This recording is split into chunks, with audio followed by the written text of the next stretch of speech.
Mes forcave të mbrojtjes civile të 13 shteteve që po stërviten në Shkodër për t'u ardhur në ndihmë qytetarëve në raste fatkeqësisht natyrore, është edhe një grup i menaxhimit të emergjencave të Kosovës. Është hera e parë që Kosova ftohet të përfaqësohet në një nivel kaq të lartë bashkëpunimi për emergjencat, një projekt që koordinohet dhe financohet nga Bashkimi Evropian. Ndaj kjo ftesë ka marrë vlerësimin maksimal nga autoritetet përfaqësuese të Kosovës në këtë stërvitje. Si Agjenci e Menaxhimit Emergjent kemi pas pjesëmarrje në ushtrime edhe më herët në Republikën e Shqipërisë, mirë po në këtë nivel të sprejkit gjërë, dhe më thonë është hera e parë si agencion që marrin pjesë. Edhe e kemi vlerësuar, do të thotë shumë dobishëm, shumë në rëndësi për ne. Meta e kujton se duke filluar nga Shkodra, në Shqipëri ka ndihmuar në disa raste emergjente, por organizimi dhe stërvitja kësaj radhe janë shumë të veçanta. Në Shkodër kam qenë me mision më herët me njësi të FSK, sepse vi nga ushtria e Kosovës. Por jam i impresionuar me organizimin e këtij ushtrimi, si nga ana e planifikimit, si nga ana e organizimit dhe e ekzekutimit gjithashtu. Kosova ka marrë pjesë me 17 pjesëtarë me ekipin e ujrave si përfaqësore.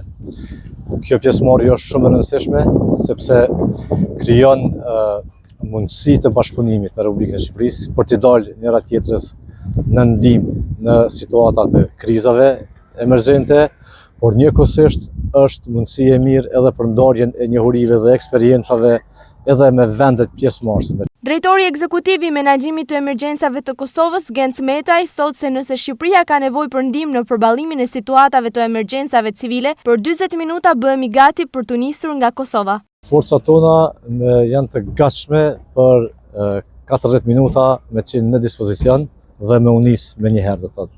Nuk ka dallim, ne kemi qenë gatshëm gjithmonë me i ndihmu Republikën e Shqipërisë në raste të përmbytjeve, por edhe në raste të tjera të krizave ose raste më të rënda.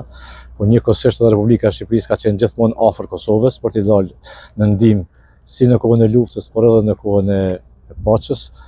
Dhe ne jemi të gatshëm me kapacitetet tona profesionale që të ofrojmë ndihmën dhe kapacitetet kurdo që është e nevojshme. Stërvitja e titulluar Flood North Albania, e cila ka nisur 2 ditë më parë në rajonin e Shkodrës për testimin e forcave të mbrojtjes civile në rast të përmbytjesh, ka organizuar 450 forca nga 13 shtete, mbi 70 automjete, mjete lundruese dhe disa helikopter.